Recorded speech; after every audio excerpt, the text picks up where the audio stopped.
শিবু ভট্টাচার্যের নিবাস পেনেটি গ্রামে। একটি স্ত্রী, 3টি গরু, একতলা পাকা বাড়ি, 26 ঘর যজমান, কিছু ব্রহ্মোত্তর জমি, কয়েক ঘর প্রজা, এতেই স্বচ্ছন্দে সংসার চলে যায়। শিবুর বয়স 32। ছেলেবেলায় স্কুলে যা একটু লেখাপড়া শিখেছিল এবং বাপের কাছে সামান্য যেটুকু সংস্কৃত পড়েছিল সেটা সম্পত্তি এবং যজমান রক্ষার পক্ষে যথেষ্ট। কিন্তু শিবুর মনে সুখ ছিল না। তার স্ত্রী নৃত্যকালীর বয়স আন্দাজ 25, আঁটো মজবুত গড়ন, দুর্দান্ত স্বভাব। স্বামীর প্রতি তার যত্নের ত্রুটি ছিল না, কিন্তু শিবু সেই যত্নের মধ্যে রস খুঁজে পেত না। সামান্য খুঁটিনাটি নিয়ে স্বামী স্ত্রীতে তুমুল ঝগড়া বাঁধত। 5 মিনিট বকাবকির পরেই শিবুর দম ফুরিয়ে যেত, কিন্তু নৃত্যকালীর রসনা একবার ছুটতে আরম্ভ করলে সহজে নিরস্ত হতো না। প্রতিবারই শিবুরই পরাজয় ঘটত। স্ত্রীকে বশে রাখতে না পেরে পাড়ার লোকে শিবুকে কাপুরুষ, ভেড়ো, মেনিমুখ প্রভৃতি আখ্যা দিয়েছিল। ঘরে বাইরে এইরকম লাঞ্ছিত হওয়ায় শিবুর অশান্তির সীমা ছিল না।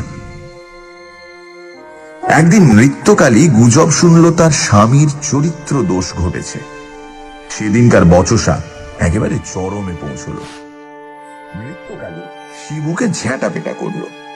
শিবু বেচারা রাগে, ক্ষোভে, কষ্টে চোখের জল আটকে কোনো মতে রাত কাটিয়ে পরদিন ভোর 6টার ট্রেনে কলকাতা রওনা হলো। শিয়ালদা থেকে সোজা কালীঘাটে গিয়ে শিবু নানা উপাচারে 5 টাকার পুজো দিয়ে মানত করল। হে মা কালী, হে মাগিকে ওলা উঠাই টেনে নাও মা, আমি জোড়া পাটার নৈবেদ্য দেব। আজ বরদাস্ত হয়নি, একটা সুরাহা করে দাও মা, যাতে আবার নতুন করে সংসার পাততে পারি।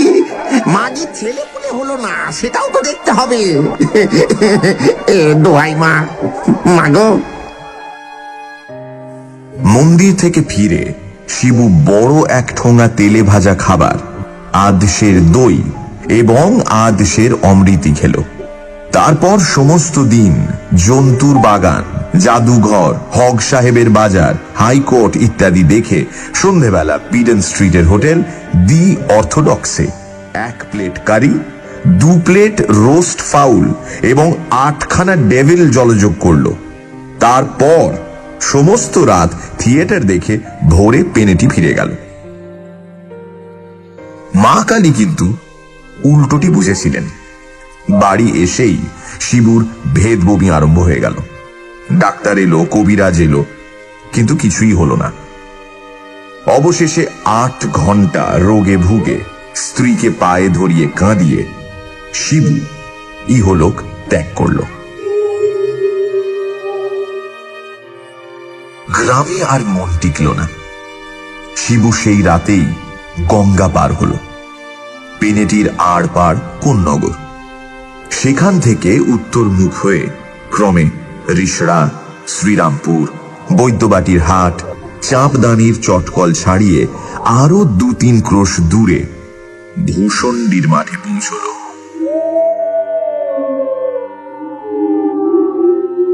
মাঠটি বহু দূর বিস্তৃত, জনমানব শূন্য। এককালে এখানে ইট খোলা ছিল, সেই জন্য সমতল নয়, কোথাও গর্ত, কোথাও মাটির ঢিপি, মাঝে মাঝে আঁশ শেওড়া, ঘেঁটু, বুনো ওল, বাবলা প্রভৃতির ঝোপ। শিবুর বড়ই পছন্দ হলো। একটা বহুকালের পরিত্যক্ত ইটের পাঁজার এক পাশে একটা লম্বা তাল গাছ সোজা উঠে গেছে, আর একদিকে একটা ন্যাড়া বেল গাছ 3 ভাগ হয়ে দাঁড়িয়ে আছে। শিবু সেই বেল গাছে ব্রহ্মদৈত্য হয়ে বাস করতে লাগলো। যারা স্পিরিচুয়ালিজম বা প্রেত তত্ত্বের খবর রাখেন না, তাদের ব্যাপারটা সংক্ষেপে বুঝিয়ে দিচ্ছি। মানুষ মরলে ভূত হয়, এটা সকলেই শুনেছেন, কিন্তু এই থিওরির সঙ্গে স্বর্গ, নরক, পুনর্জন্ম খাপ খায় কিভাবে? প্রকৃত তথ্য হলো এই: নাস্তিকদের আত্মা নেই, তারা মরলে অক্সিজেন, হাইড্রোজেন, নাইট্রোজেন প্রভৃতি গ্যাসে পরিণত হন। সাহেবদের মধ্যে যারা আস্তিক তাদের আত্মা আছে বটে, কিন্তু পুনর্জন্ম নেই। তারা মৃত্যুর পর ভূত হয়ে প্রথমত একটি বড় ওয়েটিং রুমে জমায়েত হন। সেখানে কল্পবাসের পর তাদের শেষ বিচার হয়। রায় বের হলে কিছু ভূত অনন্ত স্বর্গে এবং বাকি সকলে অনন্ত নরকে আশ্রয় লাভ করেন। সাহেবরা জীবদ্দশায় যে স্বাধীনতা ভোগ করেন, ভূতাবস্থায় সেটা অনেকটা কমে যায়। বিলিতি প্রেতাত্মা বিনা পাসে ওয়েটিং রুম ছাড়তে পারে না। যারা সিয়ন্স বা প্ল্যানচেট দেখেছেন তারা জানে বিলিতি ভূত নামানো কি রকম কঠিন কাজ। হিন্দুর জন্য আলাদা ব্যবস্থা, কারণ আমরা পুনর্জন্ম, স্বর্গ, নরক, কর্মফল, তয়া, ঋষিকেশ, নির্বাণ, মুক্তি সবই মানি। হিন্দু মরলে প্রথমে ভূত হয় এবং যেখানে সেখানে স্বাধীনভাবে বাস করতে পারে। দরকার পড়লে ইহলোকের সঙ্গে কারবারও করতে পারে। এটা কিন্তু মস্ত বড় সুবিধে। কিন্তু এই অবস্থা বেশি দিন স্থায়ী নয়। কেউ কেউ 2-4 দিন পরেই পুনর্জন্ম লাভ করে, কেউ বা 10-20 বছর পর, কেউ বা 2-3 শতাব্দী পরে। ভূতদের মাঝে মাঝে চেঞ্জের জন্য স্বর্গে ও নরকে পাঠানো হয়। এটা তাদের স্বাস্থ্যের পক্ষে ভালো, কারণ স্বর্গে খুব ফুর্তিতে থাকা যায় এবং নরকে গেলে পাপ ক্ষয় হয়, সূক্ষ্ম শরীর বেশ হালকা ঝরঝরে হয়। তাছাড়া সেখানে অনেক ভালো ভালো লোকের সঙ্গে দেখা হবারও সুবিধে আছে। এর মধ্যে 2-3 মাস কেটে গেছে। শিবু সেই বেলগাছেই থাকে। প্রথম দিন কতক নতুন জায়গায়, নতুন অবস্থায় বেশ আনন্দে কেটেছিল। এখন শিবুর বড়ই ফাঁকা ফাঁকা ঠেকে। মেজাজটা যতই বদ হোক, নৃত্যর একটা আন্তরিক টান ছিল। শিবু এখন সেটা হাড়ে হাড়ে অনুভব করে। একবার ভাবলো দূর হোক, না হয় পেনেটিতেই আড্ডা গাড়ি। তারপর মনে হলো লোকে বলবে বেটা ভূত হয়েও স্ত্রীর আঁচল ছাড়তে পারেনি। না, এইখানেই একটা পছন্দ মতো উপদেবী জোগাড় দেখতে হলো।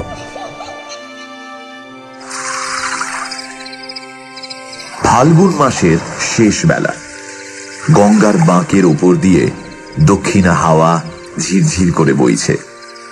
সূর্যদেব জলে হাবুডুবু খেয়ে এই মাত্র তলিয়ে গেলেন। ঘেঁটু ফুলের গন্ধে ভূষণ্ডির মাঠ ভরে গেছে। শিবুর বেলগাছে নতুন পাতা গজিয়েছে। দূরে আকন্দ ঝোপে গোটা কত পাকা ফল ফটফট করে ফেটে গেল। একরাশ তুলোর আঁশ হাওয়ায় উড়িয়ে মাকড়সার কঙ্কালের মতো ঝিকমিক করে শিবুর গায়ে পড়তে লাগলো। একটা হলদে রঙের প্রজাপতি শিবুর সূক্ষ্ম শরীর ভেদ করে উড়ে গেল। একটা কালো গুবরে পোকা করে শিবুকে প্রদক্ষিণ করতে লাগলো। কিছু দূরেই বাবলা গাছে একজোড়া দাঁড় কাক বসে আছে। কাক গলায় সুরসুরি দিচ্ছে, কাকিনী চোখ বন্ধ করে গদগদ স্বরে মাঝে মাঝে করছে।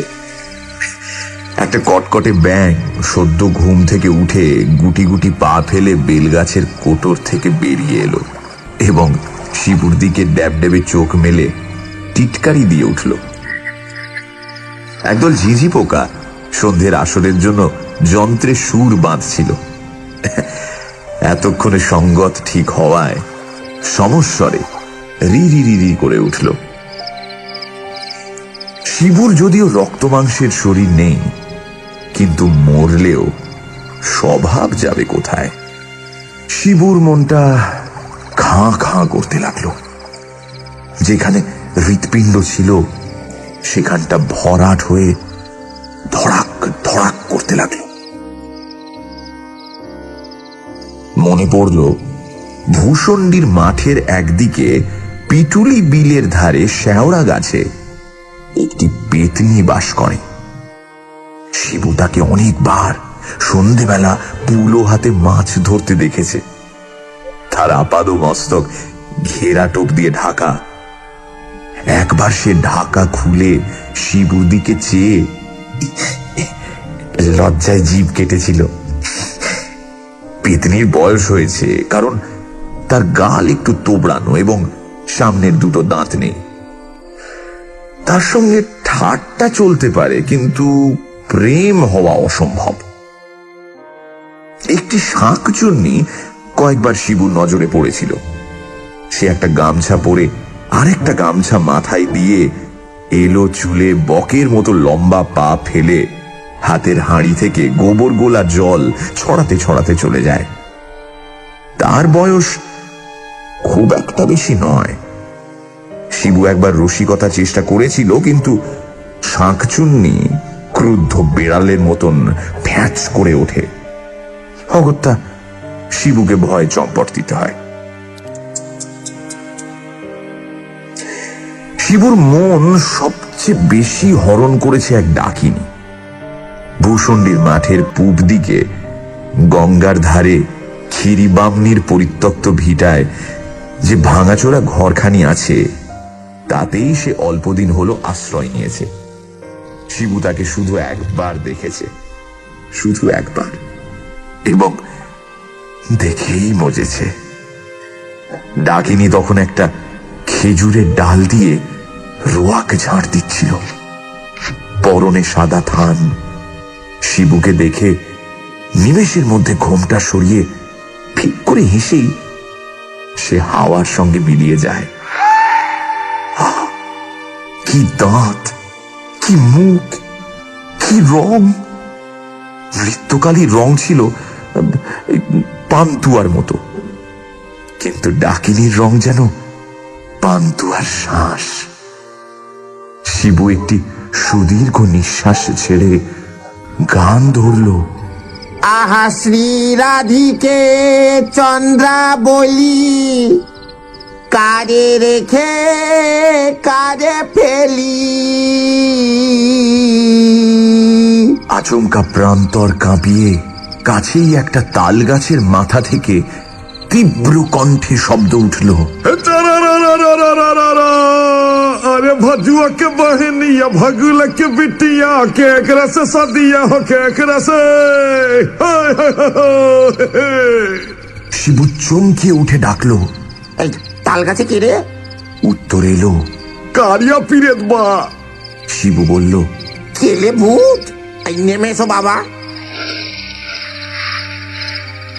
মাথায় পাগড়ি, কালো লিকলিকে চেহারা, কাঁকলাসের মতো একটি জীবাত্মা সড়াক করে তালগাছের মাথা থেকে নেমে ভূমিষ্ঠ হয়ে প্রণাম করে বলল, आ गोड़ लागी परम देव जी।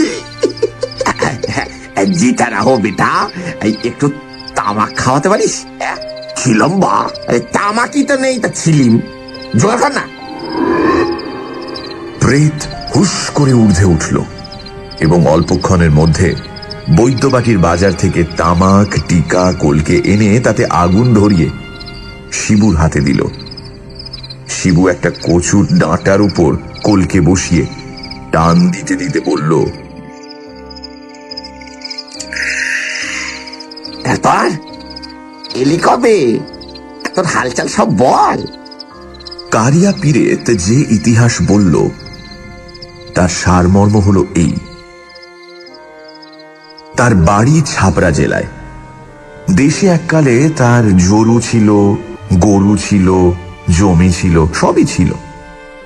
তার জরু মানে স্ত্রী মুংরি অত্যন্ত মুখরা ও বদমেজাজি, বনিবনাও কখনো হয়নি। একদিন প্রতিবেশী ভাজুয়ার বোনকে উপলক্ষ করে স্বামী স্ত্রীতে বিশাল ঝগড়া হয় এবং স্ত্রীর পিঠে এক ঘা লাঠি কষিয়ে স্বামী দেশ ছেড়ে কলকাতায় চলে আসে। সেটা আজ 30 বছর আগের কথা। কিছুদিন পরে সংবাদ আসে যে মুংরি বসন্ত রোগে মারা গেছে। স্বামী আর দেশে ফিরল না, বিয়েও করল না। নানা জায়গায় চাকরি করে অবশেষে চাঁপদানির মিলে কুলির কাজে ভর্তি হয় এবং কয়েক বছরের মধ্যে সর্দারের পদ পায়। কিছুদিন আগে একটি লোহার কপিকল তোলবার সময় তার মাথায় চোট লাগে। তারপর 1 মাস হাসপাতালে শয্যাশায়ী হয়ে থাকে। সম্প্রতি পঞ্চত্ব প্রাপ্ত হয়ে, মানে পটল তুলে প্রেত রূপে এই তাল গাছে বিরাজ করছে। শিবু একটা লম্বা টান মেরে কলকেটি কারিয়া পীরেতকে দেবার উপক্রম করছিল, এমন সময় মাটির ভেতর থেকে ভাঙা কাঁসরের মতো আওয়াজ এলো। ভায়া, কলকেটায় কিছু আছে নাকি? বেল গাছের কাছে যে ইটের পাঁজা ছিল সেটার থেকে খানকতক ইট খসে গেল এবং ফাঁকের ভেতর থেকে হামাগুড়ি দিয়ে একটা মূর্তি বেরিয়ে এলো। মোটা সোটা দেহ, থেলো হুঁকোর খোলের উপর একজোড়া পাকা গোঁফ গজালে যেরকম হয় সেই রকম মুখ, মাথায় টাক, গলায় রুদ্রাক্ষের মালা, গায়ে ঘুন্টি দেওয়া মেরজাই, পরনে ধুতি আর পায়ে তালতলার চটি। আগন্তুক শিবুর হাত থেকে কলকেটি নিয়ে বললেন, ব্রাহ্মণ, দণ্ডবত হই। কিছু সম্পত্তি ছিল, এইখানেই পোঁতা আছে, তাই জকি হয়ে আগলাচ্ছি। বেশি কিছু নয়, 200-500। তবে বন্ধকি তমসুক দাদা, ইস্টাম্বর কাগজে লেখা, নগদ শিক্ষা একটিও পাবে না। খবরদার ওদিকে নজর দিও না, হাতে হাত করি পড়বে। শিবুর মেঘদূত একটু আধটু জানা ছিল, সসম্ভ্রমে জিজ্ঞাসা করল, যক্ষমশাই, বলছি আপনি কি কালিদাসের? ভাইরা ভাই, কালিদাস আমার মাস্তুতো শালিকে বিয়ে করে।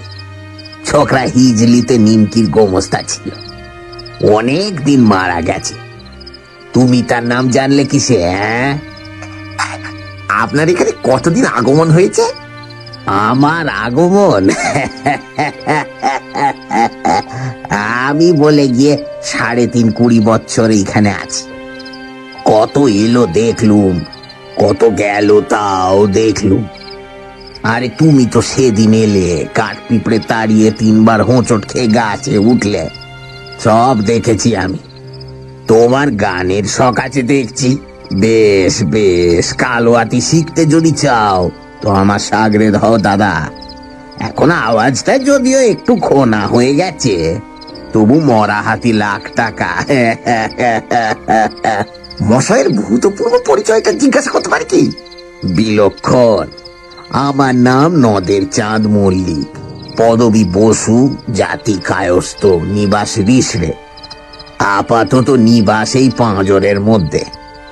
সাবেক পেশা দারোগাগিরি, এলাকা রিসড়ে ইস্তক ভদ্রেশ্বর। জর্জটি সাহেবের নাম শুনেছ? হুগলির কালেক্টর, ভারী ভালোবাসতো আমায়। মুল্লুকের শাসনটা তামাম আমার হাতেই ছেড়ে দিয়েছিল। নাদু মল্লিকের দাপটে লোক ত্রাহি ত্রাহি ডাক ছাড়তো। মশাইয়ের পরিবার কি? যক্ষ দীর্ঘ নিঃশ্বাস ফেলে বললেন, হ্যাঁ, সব সুখ কি কপালে হয় রে দাদা? ঘর সংসার সবই তো ছিল, কিন্তু গিন্নিটি ছিলেন খান্ডা। বলবো কি মশাই, আমি হলুম গিয়ে নাদু মল্লিক, কোম্পানির ফৌজদারি নিজামত আদালত যার মুটোর মধ্যে আমারই পিঠে দিলে কিনা এক ঘাট চেলাকাট কষিয়ে। তারপরেই পালালো বাপের বাড়ি। 340 ধারায় ফেলতুম, কিন্তু কেলেঙ্কারির ভয়ে গ্রেপ্তারি পরোয়ানা ছাড়লুম না। কিন্তু যাবে কোথা? গুরু আছেন, ধর্ম আছেন। 47 সনের মড়কে মাগি গত হলো। সংসার ধর্মে আর মন বসলো না। জর্জটি সাহেব বিলেত গেলে আমিও পেনশন নিয়ে এক শখের যাত্রা খুললাম। তারপর পরমায়ু ফুরলে এই হেতায় আড্ডা গেড়েছি। ছেলে পুলে হয়নি, তাতে দুঃখ নেই দাদা। আমি করব রোজগার, আর কোন বেটা ভূত মানুষ হয়ে আমার ঘরে জন্ম নিয়ে সম্পত্তির ওয়ারিশ হবে সেটা আমার সইত না। এখন তোফা আছে, নিজের বিষয় নিজে আগলাই, গঙ্গার হাওয়া খাই আর বম বম করি। থাকা আমার কথা তো সব শুনলে, এখন তোমার কেচ্ছা বলো। শিবু নিজের ইতিহাস সমস্ত বিবৃত করল, কারিয়া পীরেতের পরিচয়ও দিল। যক্ষ বললেন, সব স্যাঙাতের একই হাল দেখছি। পুরনো কথা ভেবে মন খারাপ করে ফল নেই। এখন একটু গান বাজনা করিয়ে এসো। পাকও আজ নেই, তেমন জুত হবে না। আচ্ছা, পেটে চাপড়েই ঠেকা দি। ঢন ঢন করছে। বাবা ছাতু কর, একটু এঁটেল মাটি চটকে মধ্যিখানে থাবড়ে দে তো। ঠিক হয়েছে। বল শোনো। ধা ধা ধিন তা কং তা গে, গিন্নি ঘা দেন কর্তাকে। হ্যাঁ, ধা ধা ধিন তা কং তা গে, গিন্নি ঘা দেন কর্তাকে। ধা ধা ধিন তা কং তা গে। গলাটা ধরে আসছে। খোট্টা ভূত আর এক ছিলিম সাজ বেটা। উদ্যোগী পুরুষের লক্ষ্মী লাভ অনিবার্য। অনেক কাকুতি মিনতির পরে ডাকিনী শিবুর ঘর করতে রাজি হয়েছে, কিন্তু সে এখনো কথা বলেনি, ঘোমটাও খোলেনি, তবে ইশারায় সম্মতি জানিয়েছে। আজ ভৌতিক পদ্ধতিতে শিবুর বিয়ে। সূর্যাস্ত হওয়া মাত্র শিবু সর্বাঙ্গে গঙ্গা মাটি মেখে স্নান করল, গাবের আঠা দিয়ে পইতে মাজল, ফণি মনসার বুরুশ দিয়ে চুল আঁচড়ালো, টিকিতে একটি পাকা তেলাকুচা বাঁধল, ঝোপে ঝোপে বন জঙ্গলে ঘুরে ঘুরে এক রাশ ঘেঁটু ফুল, বইচি, কয়েকটি পাকা নোনা ও বেল সংগ্রহ করল। তারপর সন্ধে শেয়ালের ঐকতান আরম্ভ হতেই সে ক্ষীরি বামনির বাড়ির উদ্দেশ্যে রওনা হলো। সেদিন শুক্লপক্ষের চতুর্দশী। ঘরের দাওয়ায় কচু পাতার আসনে ডাকিনীর সামনে বসে শিবু মন্ত্রপাঠ শুরু করার আগে উৎসুক মনে বলে উঠল, এইবার ঘোমটাটা খুলতে হচ্ছে। ডাকিনী ঘোমটা সরালো। শিবু চমকে উঠে ভয়ে বলল, এ কি? তুমি নেতো? ঋত্যকালী বলল, হ্যাঁ রে মিনসে, মনে করেছিলি মোরে আমার কবল থেকে বাঁচবি? কেন, পেতনি শাকচুন্নির পিছু পিছু ঘুরতে বড় মজা না? এলে কি করে? ওলাওটাই নাকি? ওলা ওটা 70-এর হোক। কেন, ঘরে কি কেরোসিন ছিল না? তাই চেহারাটা ফর্সাপানা দেখাচ্ছে। পোর খেলে সোনার জলুস বাড়ে, তো ধাতটাও একটু নরম হয়েছে নাকি? শুভ কাজে বাধা পড়ল। বাইরে ওটা কিসের গোলযোগ? এখানে কি হচ্ছে রে? কার বুকের এত বড় পাটা যে আবার বিয়ে করে? হ্যাঁ, আবার বিয়ে? যেন একপাল শকুনি ঝুটুপুটি কাড়াকাড়ি ছিনাছিনি করছে। আমার স্বামী? কে বললে? তোর স্বামী? আর একবার বলে দেখ দেখি, মুখে ঝামা ঘষে দেবা। হঠাৎ উল্কার মতো ছুটে এসে পেতনি ও শাকচুন্নি উঠোনের বেড়ার আগর ঠেলে ভীষণ চেঁচামেচি আরম্ভ করে দিল। আমার স্বামী তোকে কেন দেব না? আমার বুড়ি, ও যে তোর নাতের বয়সী। আহা, কি আমার কোনে বউগা? দুয়ার মেছো পেতনি, আমি যে ওর 2 জন্ম আগেকার বউ। দূর গোবর চুন্নি, আমি যে 3 জন্ম আগেকার বউ। মরছে যে, ওদিকে ডাইনি মাগি মিনচাকে নিয়ে উধাও হোক। তখন পেতনি পিড় করে মন্ত্র পড়ে বন্ধ হ, বন্ধ হ। আপু যত বিদায় হ। সারে গামা পাধানি, পেতনির কথা কেলনি। আগর বন্ধ করে বলল, আর দাঁড়া, আগে তোর ঘর মোটকাবো, তারপর ডাইনি বেটিকেও খাবো। কামড়া কামড়ি চুলোচুলি আরম্ভ হয়ে গেল। ছেড়ে দে বলছি, ছেড়ে দে বলছি। দূর পড়াম কি? হিংসুটি, তোর চোখ কেলে দেবা। কি বললি তুই? একা নৃত্যকালীতেই রক্ষা নেই, তার উপর আগের 2 জন্মের আরো 2 পত্নী হাজির। শিবু হাতে পইতে জড়িয়ে ইষ্টমন্ত্র জপ করতে লাগলো। ওদিকে নৃত্যকালী রাগে ফুলতে লাগলো। আমার স্বামীকে নিয়ে করবানি? হ্যাঁ, লজ্জা করে না? শয়তান মেয়ে ছেলে। এমন সময় নেপথ্যে যক্ষের গলা শোনা গেল। ধনী সূর্য কিবা আনমনে, ভাবছো বুঝি শ্যামের বাঁশি ডাকছে তোমায় বাঁশবনে? ওটা যে খ্যাকশিয়ালি, দিও না কুলে কালি। রাত বিরেতে শ্যাল কুকুরে ছুচো প্যাচার ডাক শুনে ডাক শুনে ডাক শুনে। যক্ষ বেড়ার কাছে এসে বললেন, ভায়া, এখানে হচ্ছে কি? এত গোল কিসের? কারিয়া পীরে থাকলো। বরম পিচাস, আরে দরওয়াজা তো খোল। শিবুর সাড়া নেই। প্রচন্ড ধাক্কা পড়লো, কিন্তু মন্ত্রবদ্ধ আগর খুলল না, বেড়াও ভাঙল না। তখন কারিয়া পীরেত তারস্বরে উৎপাটন মন্ত্র পড়ল। मारे जीवन हैया और भी थोड़ा हैया पर्वत तोड़ी हैया फटे बॉयला हैया खबरदार हाफिज। মড়মড় করে ঘরের চাল, দেওয়াল, বেড়া, আগর সমস্ত আকাশে উঠে দূরে নিক্ষিপ্ত।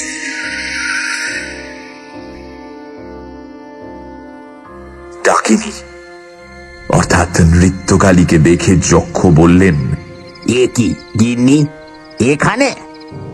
বিম্বদত্তিটার সঙ্গে ছে ছে ছে ছে ছে ছে, লজ্জার মাথা খেয়েছ? ডাকিনী ঘোমটা টেনে কাঠ হয়ে বসে রইল।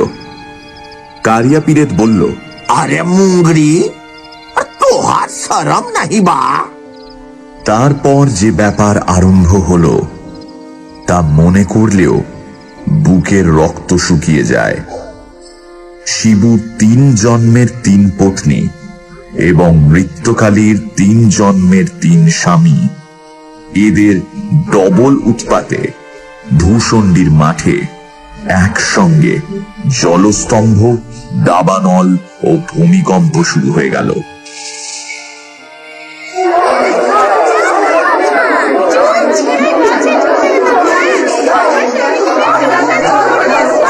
ভূত, প্রেত, দৈত্য, পিশাচ, তাল, বেতাল প্রভৃতি দেশি উপদেবতা যে যেখানে ছিল তামাশা দেখতে চলে এলো।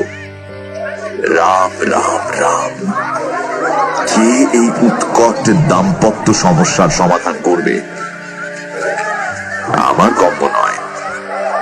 ভূত জাতি অতি নাছোড় বান্দা, ন্যায্য গণ্ডা ছাড়বে না।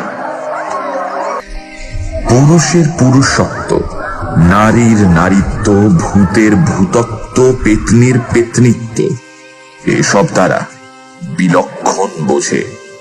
অতএব হাত জোর করে অনুরোধ করছি, নেহাতি যদি এদের উপকার করতে চান, যদি চান ভূতেদের এই সংসারটা ছাড়খাড় না হয়ে যায়, তবে চাঁদা তুলে গয়ায় পিণ্ডি দেবার চেষ্টা করুন, যাতে বেচারারা এরপর শান্তিতে থাকে।